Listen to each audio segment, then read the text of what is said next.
Hello, this is a team of Azamat, Mansur and Ravil, and today we are presenting data types in C language. Data types and variables. Unlike number of modern programming languages, C language requires you to so that you specify the data types of every variable you create the first time you use that variable. Let's have a look at some of the data types that come with C. C has a small family of data types.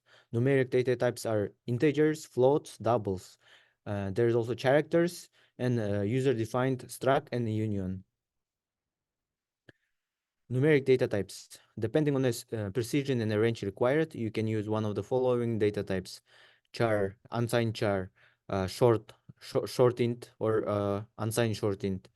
And there's integer, there is long integer, float, and double. The unsigned version of a int has a roughly double the range of its signed counterpart. Signed and unsigned characters differ only when used in the arithmetic expressions. Size of the data types. Individual sizes are machine and compiler dependent.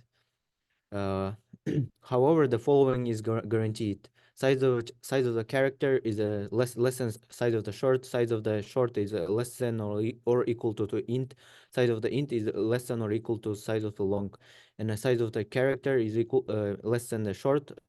Short is less than or equal to float, and float is less than or equal to double. On a 64-bit machine, size of the character is one type, 1 byte.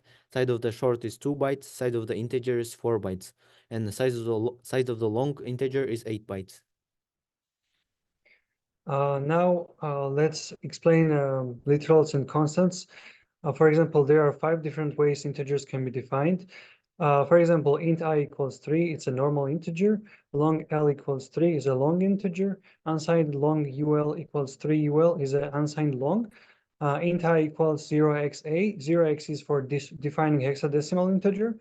And int I equals 0, 12 is an octal integer, and we know this by the 0 in the beginning.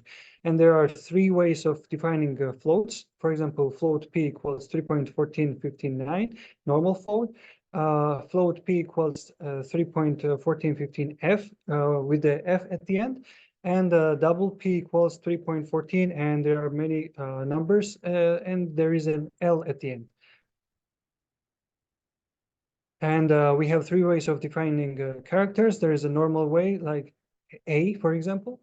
We have a hex way of defining it, and there is an octal way also.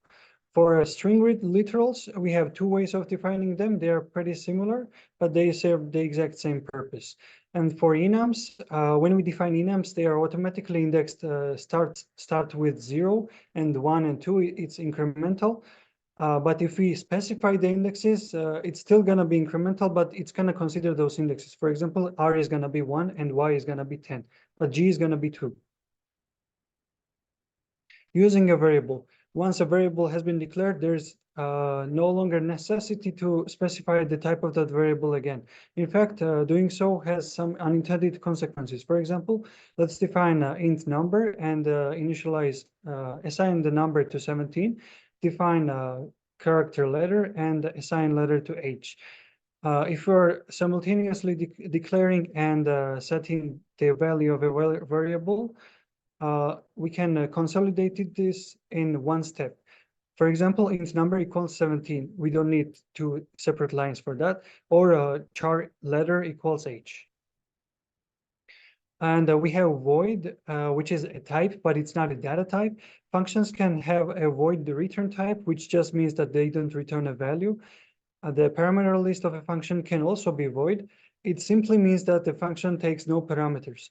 For now, let's consider void as a placeholder for signifying nothing. This explanation is somewhat simplified, but this will suffice for our purposes. A struct data type.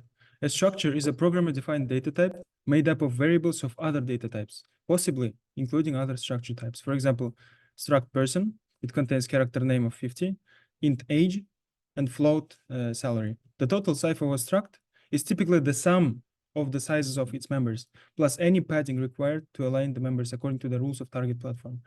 And members are accessed using their individual names, and all members can hold their values simultaneously, unlike union, which holds only one value of all the members, as we can see on the next slide. Union data type.